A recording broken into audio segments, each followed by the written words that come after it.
Mari bersama-sama kita merangkapkan kedua telapak tangan kita di depan dada, seraya menghormat guru junjungan kita yaitu Sang Buddha. Namo tassa bhagavato arahato sama sambuddhassa. Namo tassa bhagavato arahato sama sambuddhassa. Namo tassa bhagavato arahato sama sambuddhassa. Kalena dhammasa kaca etang manggalang mutamang ti. Terpujilah Guru Agung Buddha Satihotu Namo Buddhaya.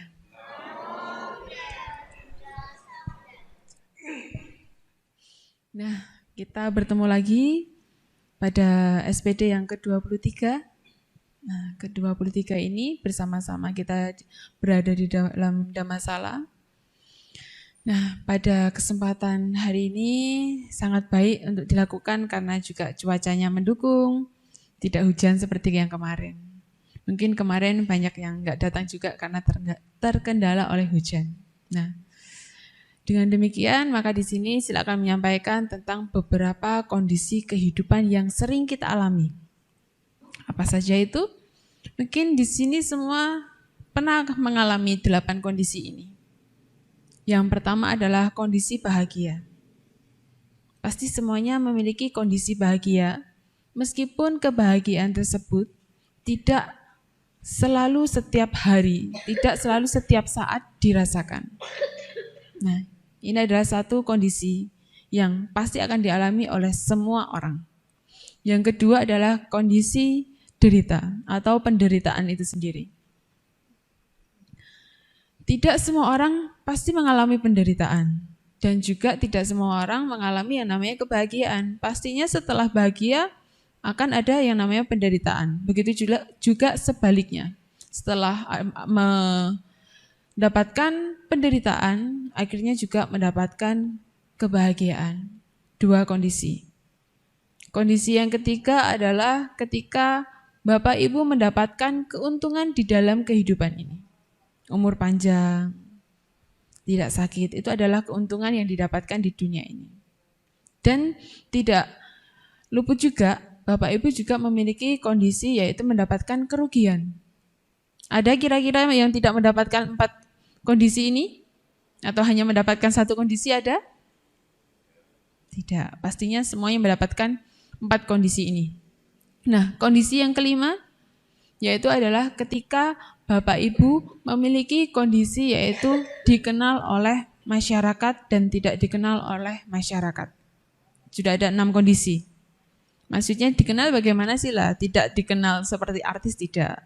Tetapi ada beberapa orang yang keberadaannya dikenal oleh masyarakat, yang keberadaannya dikenal oleh tetangganya itu ada dan ada juga yang tidak dikenal. Ada beberapa kondisi. Nah, sudah ada berapa tadi? Ada 6. Nah, selanjutnya adalah kondisi yang ke-7, ketika dicela oleh orang lain. Ada di sini yang tidak pernah dicela? Tidak terhitung ya. Nah, 7 kondisi ini pastinya ada yang telah mendapatkan di hari ini. Ada yang 7-7-nya udah didapatkan hari ini. Dan ada juga yang baru 2, 3, atau 4. Nah, selanjutnya adalah kondisi yang ke-8 adalah ketika Bapak Ibu dipuji. Siapa di sini yang tidak pernah dipuji? Meskipun hanya, wah hari ini penampilannya sangat rapi, mau pergi kemana? Ke wihara. Itu adalah suatu pujian. Apabila Bapak Ibu tidak, karena terlalu sering dipuji sampai tidak sadar kalau itu adalah sebuah pujian. Nah, 8 kondisi ini sangat wajar didapatkan oleh kita semua. Tidak dari anak-anak, tidak dari remaja yang sekolah, yang kuliah ataupun yang bekerja. 8 kondisi ini pasti akan didapatkan. Dalam kehidupan sehari-hari tentunya kita menemui fenomena kehidupan. Kondisi yang namanya kondisi ini adalah suatu perubahan yang bisa saja terjadi saat kita melakukan itu selalu mendapatkan perubahan. Contohnya, ketika Bapak Ibu merasakan kebahagiaan, kita harus ingat kebahagiaan adalah suatu kondisi. Kondisi yang didapatkan pada saat itu. Apabila seseorang yang tidak memahami kondisi bahagia itu, dia akan mengikuti arus kebahagiaannya. Dan tanpa sadar, ketika kebahagiaan tersebut berubah menjadi penderitaan, di sana pun juga Bapak Ibu atau orang lain akan berlarut-larut di dalam penderitaan tersebut. Nah, 8 kondisi ini juga disebutkan oleh Sang Buddha, ada di Sutta, ada di Anguttara Nikaya. Semua kondisi ini pasti akan dirasakan oleh semua makhluk. Tidak hanya kita, bahkan Sang Buddha pun juga pernah mengalaminya. Kira-kira, coba Bapak Ibu renungi, apakah ada orang itu selalu merasakan keberuntungan? Ada? Tidak. Contohnya ketika waktu pandemi kemarin, yang memiliki istilahnya memiliki pekerjaan, mengalami juga penurunan. Yang awalnya buka jualan di toko, karena masa pandemi, makanya harus terpaksa ditutup. Merasakan namanya kerugian, tidak untung. Tetapi untungnya apa? Ketika tokonya ditutup dan tidak menemui banyak orang, di sana juga keuntungan tidak terpapar oleh bakteri COVID tersebut. Coba ketika Bapak Ibu tetap istilahnya memaksakan harus tetap buka. Karena berpikiran untung ini ketika COVID banyak yang tutup, kita buka saja. Pertamanya memang mendapatkan keuntungan. Karena ada beberapa orang yang masih membutuhkan entah barang-barang yang dijual di dalam tokonya. Entah masker, obat-obatan. Mencari keuntungan. Tetapi ketika suatu kendala menjumpai atau mendapatkan kondisi yang tidak enak, setelah menjumpai banyaknya pengunjung, banyaknya pembeli, akhirnya terpapar oleh virus tersebut. Yang awalnya menjadi untung, malah menjadi rugi sendiri. Sudah mengeluarkan biaya juga, kondisinya juga tidak menguntungkan oleh diri sendiri. Nah, itu adalah contohnya. Nah, untuk kondisi bahagia dan menderita ini kita juga harus sadari. Kenapa kita, umat Buddha, harus penuh dengan penyadaran? Harus penuh dengan perenungan, kenapa? Karena ketika seseorang sudah memiliki penyadaran oleh perenungan, ketika menghadapi kehidupan sehari-hari, menjalani kehidupan sehari-hari, mendapati kondisi yang entah itu bahagia ataupun menderita, orang itu akan mengerti, oh iya, kondisi ini tidak abadi, tidak tetap adanya. Coba bayangkan ketika Bapak Ibu mendapati kebahagiaan, Bapak Ibu lupa. Apabila kebahagiaan tersebut juga akan berubah pada saatnya. Karena tidak ada pemahaman yang benar, sangat mengikuti alurnya, mengikuti arusnya. Bahagia, bertemu dengan mereka yang dicintai, berkumpul dengan mereka yang dikasihi. Kondisi-kondisi yang menunjang untuk bahagia, Bapak Ibu sampai lupa.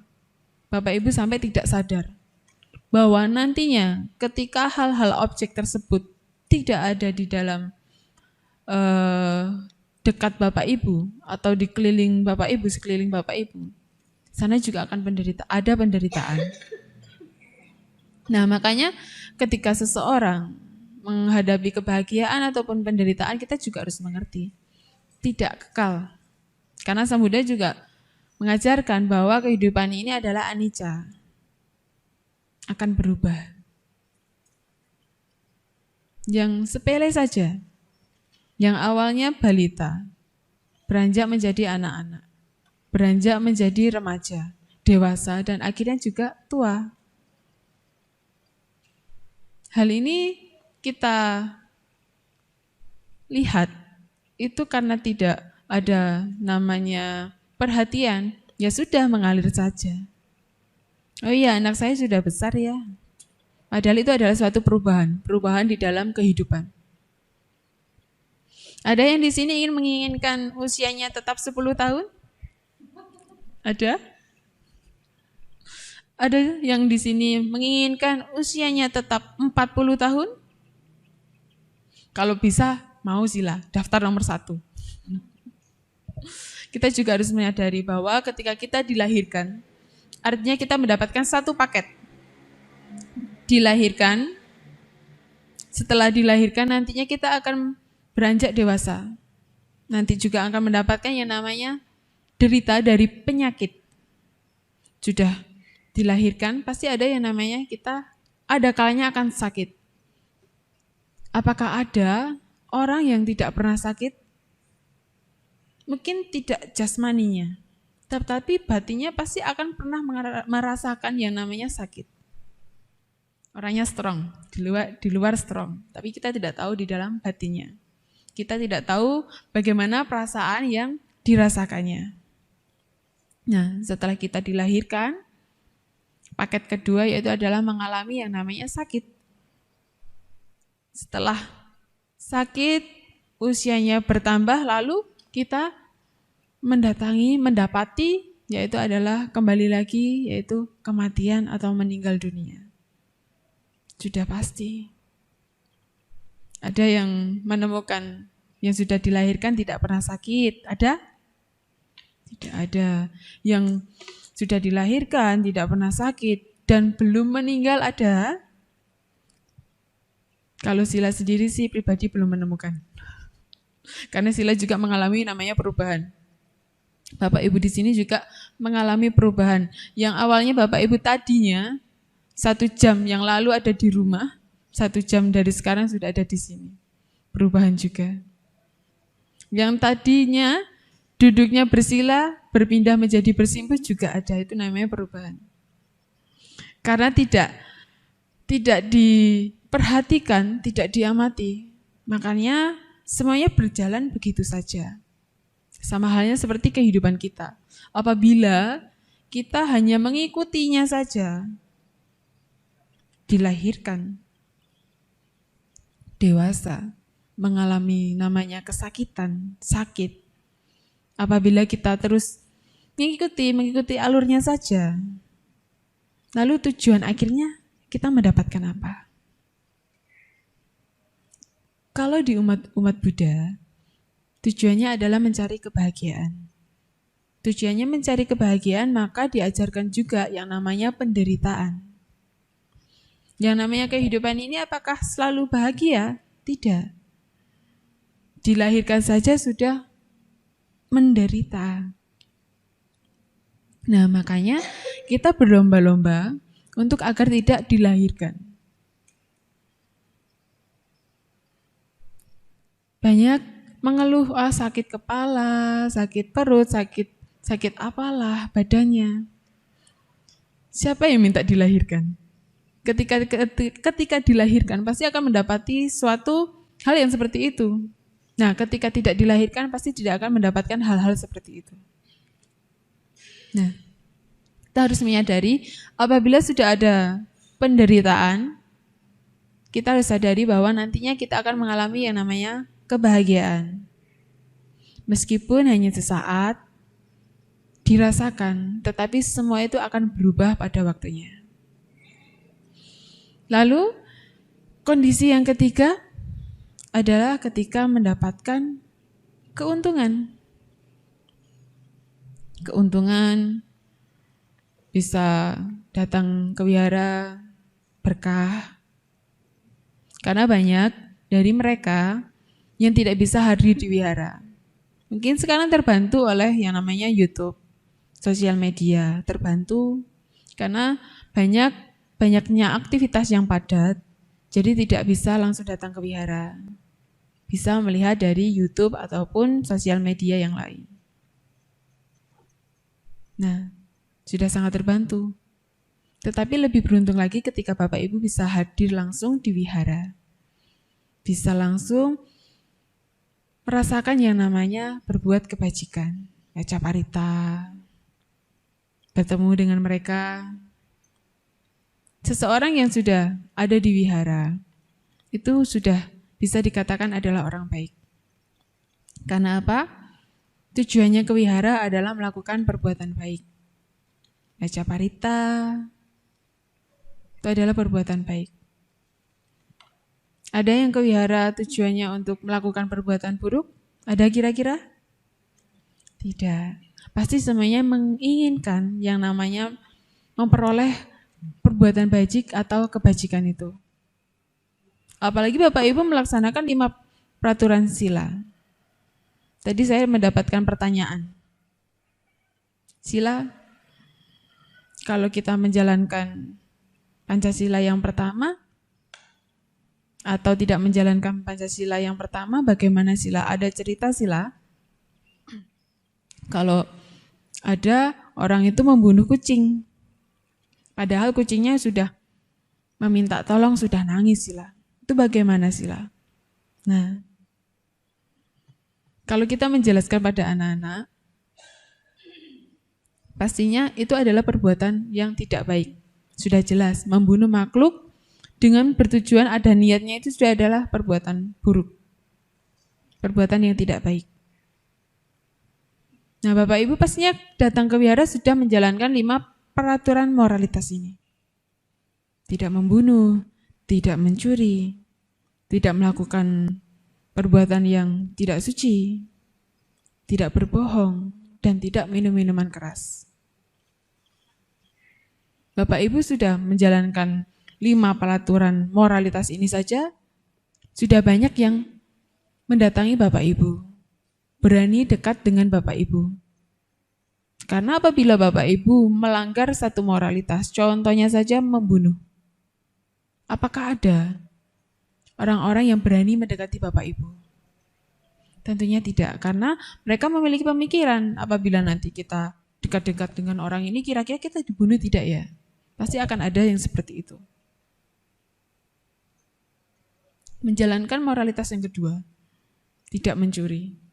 Orang-orang juga akan senang dengan berkumpul dengan Bapak Ibu, karena mereka juga merasa aman. Mereka merasa aman karena Bapak Ibu tidak memiliki background seorang pencuri. Jadinya aman. Suka dengan Bapak Ibu ketika berada dekat dengan Bapak Ibu suka. Moralitas ketiga juga demikian.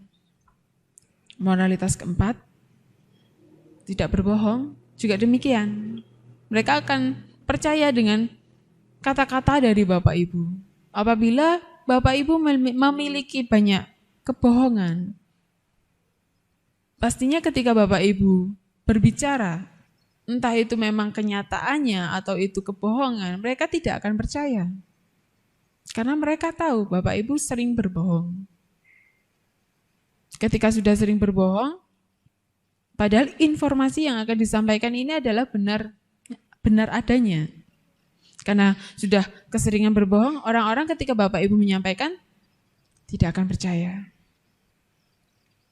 Nah, moralitas kelima, tidak minum minuman keras. Apabila menjumpai orang yang sedang mabuk, kira-kira respon Bapak Ibu bagaimana? Pasti menjauh. Karena mengetahui orang ini kesadarannya sedang lemah.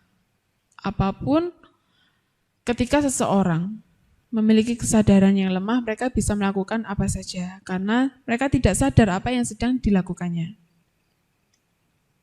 Mungkin ada beberapa orang yang ketika sudah meminum minuman keras, mereka masih sadar ada. Ada juga ketika sudah minum minuman keras dan mabuk, mereka tidak tersadarkan diri. Entah mereka mukul orang, entah mereka berkata kasar kepada orang. Mereka tidak sadar apa yang diucapkan, apa yang dilakukan telah menyakiti orang lain, mereka tidak sadar. Nah, makanya ketika Bapak Ibu datang ke wihara, berjumpa dengan orang-orang baik. Bapak Ibu di sini adalah orang-orang baik yang telah melaksanakan Pancasila Buddhis, datang ke wihara. Untung menjadi umat Buddha mengerti ajaran Buddha, yaitu harus menjalankan peraturan moralitas. Untung sekali. Ruginya ketika Bapak Ibu tidak menjalankan peraturan tersebut. Yang sudah Sila sampaikan tadi. Orang yang ingin dekat dengan Bapak Ibu, dengan adik-adik, tidak merasa aman. Tidak merasa percaya. Dan bahkan merasa takut ketika Bapak Ibu melanggar atau tidak melaksanakan dari beberapa peraturan moralitas tersebut.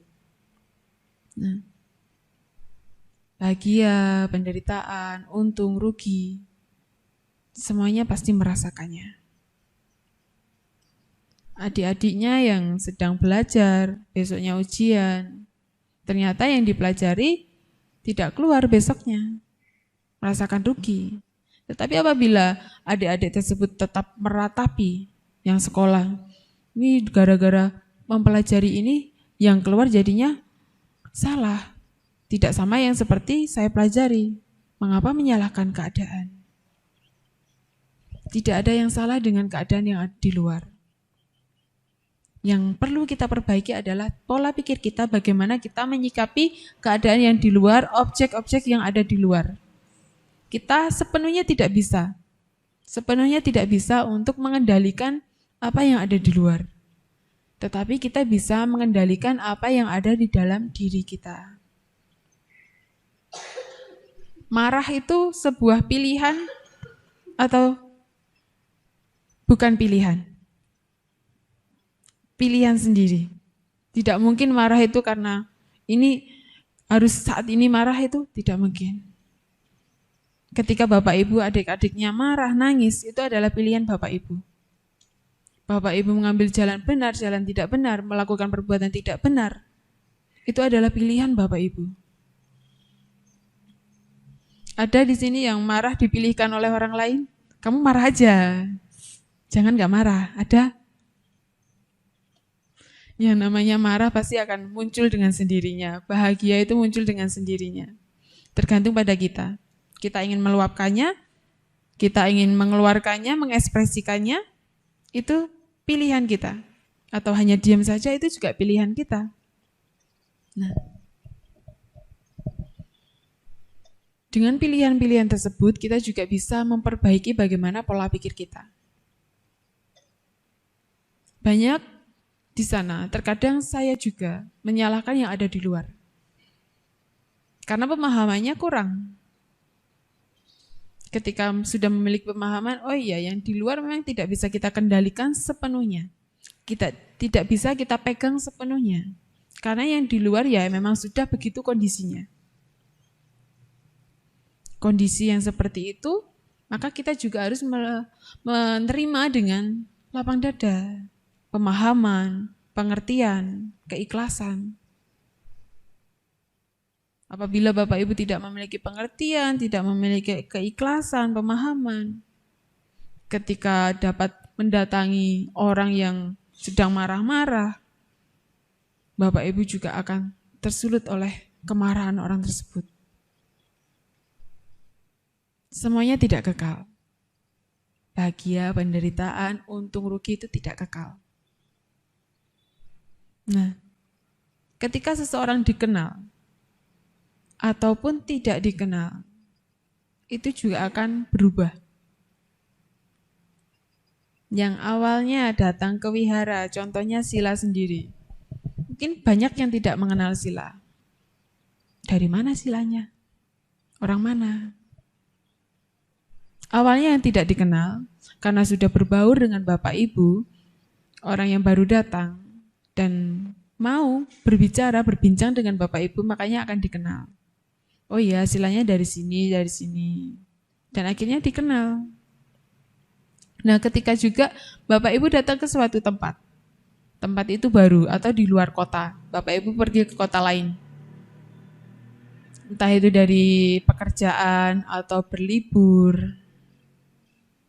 Nah, di sana menjumpai orang-orang yang baru Bapak Ibu temui. Bapak Ibu tidak kenal. Wajar. Hal seperti ini wajar ditemui. Tidak mungkin satu orang mengenal orang di seluruh dunia, itu tidak mungkin. Kecuali orang tersebut sudah melalang buana dari kota, dari negara-negara lain. Itu pun juga tidak menjamin semuanya dikenal. Nah, ini juga adalah suatu kondisi yang mengondisikan kita dikenal ataupun tidak dikenal. Bagaimana pengertian kita. Selanjutnya, kondisi yang ketujuh masih ingat? Dicela. Dicela, dicaci maki, diteriaki. Semua hal yang tidak mengenakan, hal-hal negatif. Ketika Bapak Ibu berjumpa dengan orang yang tidak menyukai Bapak Ibu dan pada saat itu dicela di depan umum, membuat batin kita, membuat hati kita itu merasa kecil. Merasa diri ini kok penuh dengan kesalahan. Merasa kok paling menderita. Merasa kok paling rugi. Kita tidak paling rugi di dunia ini. Masih ada orang-orang yang paling rugi dan ada yang lebih rugi dari kita. Masih ada orang-orang di sana yang lebih menderita daripada kita. Contohnya ketika di dalam ada masalah. AC-nya mati, kipasnya mati. Kegerahan. Ini kipas ini AC kok mati. Padahal yang di luar sana, yang tidak memiliki AC, itu lebih menderita daripada Bapak Ibu. Bapak Ibu hanya kehilangan kesejukan sesaat. Nah, bayangkan mereka yang hidupnya yang ada di jalan-jalan. Setiap hari kehujanan, kepanasan. Coba. Hanya hal karena AC atau kipas anginnya mati, Bapak Ibu sudah muncul perasaan yang tidak enak, menderita penderitaan. Tapi apabila kita hanya memposisikan diri kita saja, tanpa melihat orang yang ada di luar, kita merasa paling menderita, paling disakiti. Nah, ini adalah sebuah kondisi yang mengondisikan. Kondisi ini juga tidak akan selalu didapati. Pastinya nanti ketika sudah AC-nya sudah mati, akan ada waktunya AC-nya hidup kembali. Nah, kondisi lagi. Perubahan, proses. Lalu bagaimana caranya? Caranya ya tetap, kita harus penuh dengan penyadaran. Apabila kita penuh dengan penyadaran, itu akan membuat kita memahami kehidupan ini bagaimana. Ketika dicela, bagaimana perasaannya, batinnya bagaimana, kita sadari. Tapi bagaimana sila ketika kita dicela tapi kita juga sangat-sangat tidak bisa menahan dari kata-kata tersebut. Coba direnungkan dulu. Kata-kata yang dikeluarkan oleh orang tersebut apakah benar? Apakah memang kata-kata tersebut ada pada kita? Kita koreksi dulu diri kita. Kebanyakan akan mencari kesalahan kita. Ya memang kita melakukan kesalahan. Tapi bagaimana caranya kita memberikan pemakluman pada diri kita? Oh iya, saya salah. Ketika sudah mengetahui bahwa kita salah, berusaha untuk tidak melakukan kesalahan yang untuk kesekian kalinya. Tetapi sudah dikasih tahu, malah kasih tahu balik. Malah lebih keras daripada yang ngasih tahu. Nah, sama saja mencari yang namanya penderitaan. Malah memancing penderitaan tersebut. Kedamaian pun tidak didapatkan. Nah, ketika dicela, kita juga memahami. Dicela itu tidak akan setiap hari. Dicela itu tidak akan seumur hidup. Bahagia dan menderita juga tidak setiap hari, untung dan rugi juga tidak setiap hari. Tetapi kebanyakan orang ketika merasakan beberapa kondisi ini, mereka akan selalu merenung, menyalahkan. Kok saya selalu menderita, kok saya selalu tidak untung, rugi terus, dicela orang terus. Ini yang namanya berlarut-larut dalam kesedihan. Meratapi kesedihan tersebut, meratapi penderitaan tersebut. Nah, bagaimana kalau kita terlalu meratapi kesedihan tersebut, penderitaan tersebut, batin kita tidak akan bertambah. Memunculkan batin kita agar berkembang yaitu dengan memahami, memunculkan pemahaman tersebut. Hal ini tidak akan selalu ada pada diri kita, pada perasaan batin kita.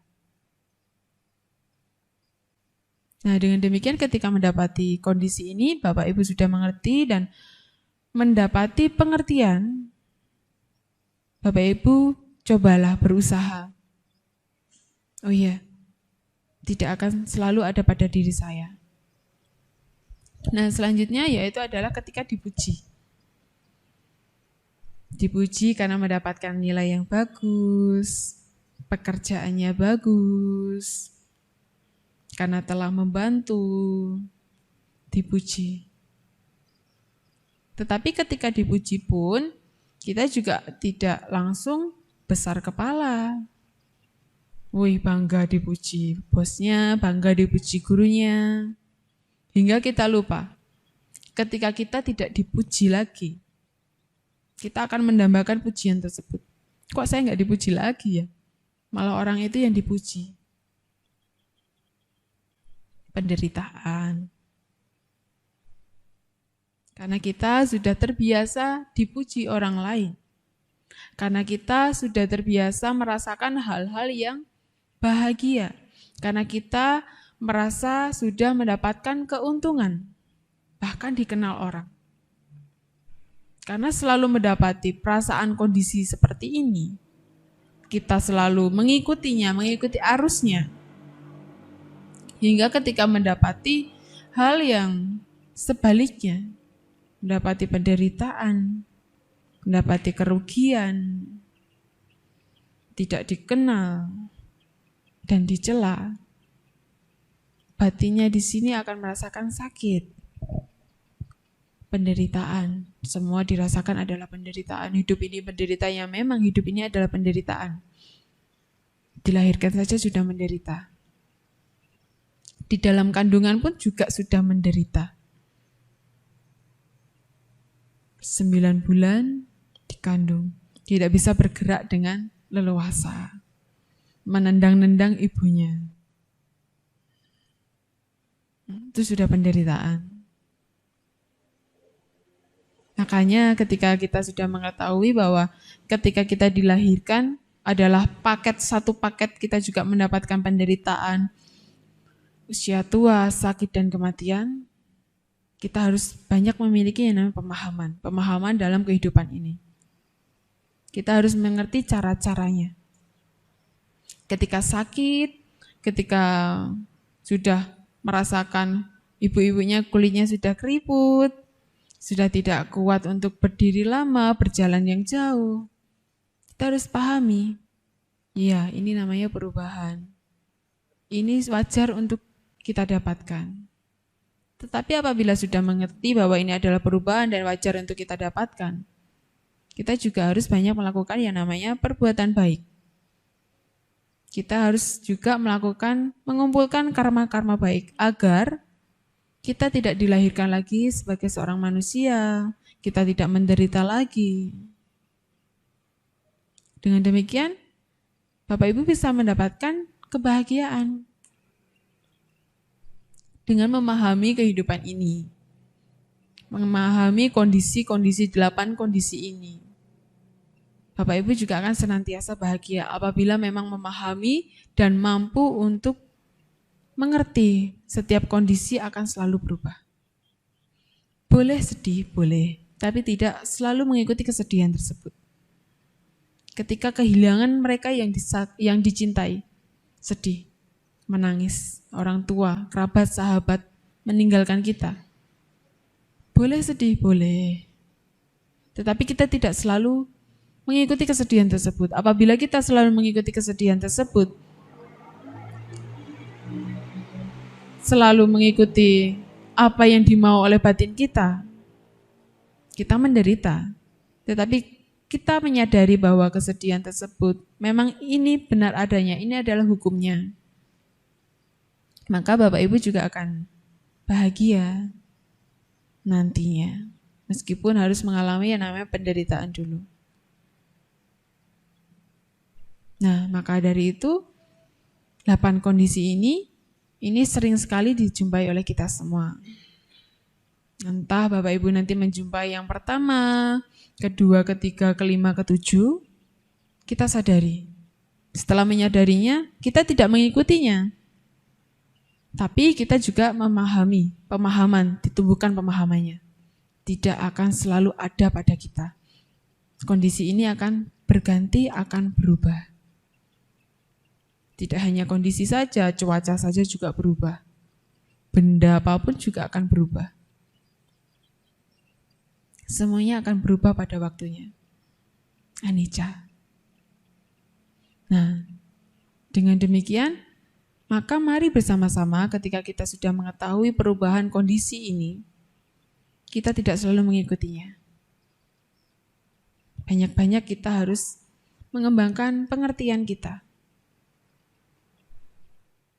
Nah, semoga dengan uraian damai yang singkat ini, Bapak Ibu tumbuh juga pemahamannya, tumbuh juga pengertiannya kepada kondisi-kondisi yang sedang dilaluinya.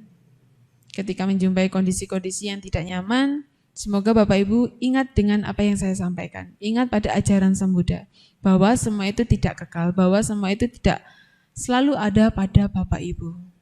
Nah, dengan demikian, mari bersama-sama selalu melakukan perbuatan baik, mengumpulkan perbuatan baik, datang ke wihara, melaksanakan peraturan moralitas. Tentunya akan membawa Bapak Ibu pada kebahagiaan. Nah, demikian yang dapat saya sampaikan. Selamat malam, terpujilah Guru Agung Buddha Satihotu, Namo Buddhaya.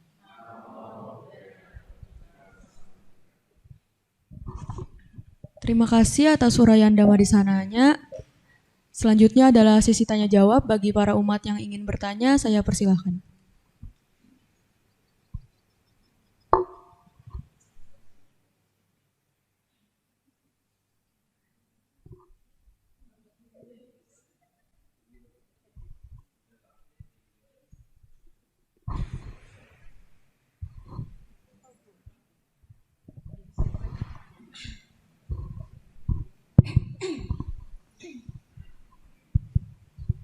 Ya, selamat malam Satihotu, Namo Buddhaya. Selamat malam, Namo Ya. Buddhaya. Perkenalkan saya Liwan. Karena saya sudah memperkenalkan diri, saya untuk pertama kalinya lihat sila. Jadi saya ingin tahu nama sila, terus asalnya dari mana sebagai pembukanya. Seperti itu, biar kata orang tak kenal maka tak sayang. Itu yang pertama. Kemudian saya ingin tanya apa yang pastinya kan sebelum jadi seorang sila, umat awam kan seperti kita, mau tanya nih, apa yang memotivasi sila sehingga menjadi atasila? Terus sudah berapa lama jadi atasila? Untuk sementara itu dulu. Ada pertanyaan kelanjutan? Ya, tolong jawab. Baik, saya diinterogasi. Sebelum datang ke sini diinterogasi dulu. Baik, ini adalah sebuah kondisi yang awalnya tidak kenal, jadi semoga kenal dan ketika berjumpa dengan saya nanti menyapa saya.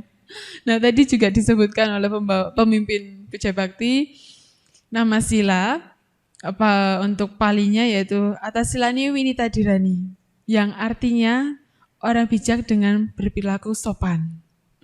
Untuk nama awamnya, nama sila adalah namanya Nindi Puspita Dewi. Biasanya dipanggil dengan nama Nindi dulunya. Karena sekarang sudah menjadi sila, jadi panggilannya berubah.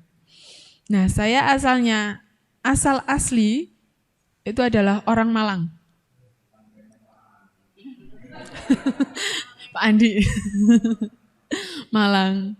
Nah, saya ditugaskan pada saat ini di Balikpapan, di Mahawihara Buddha Manggala.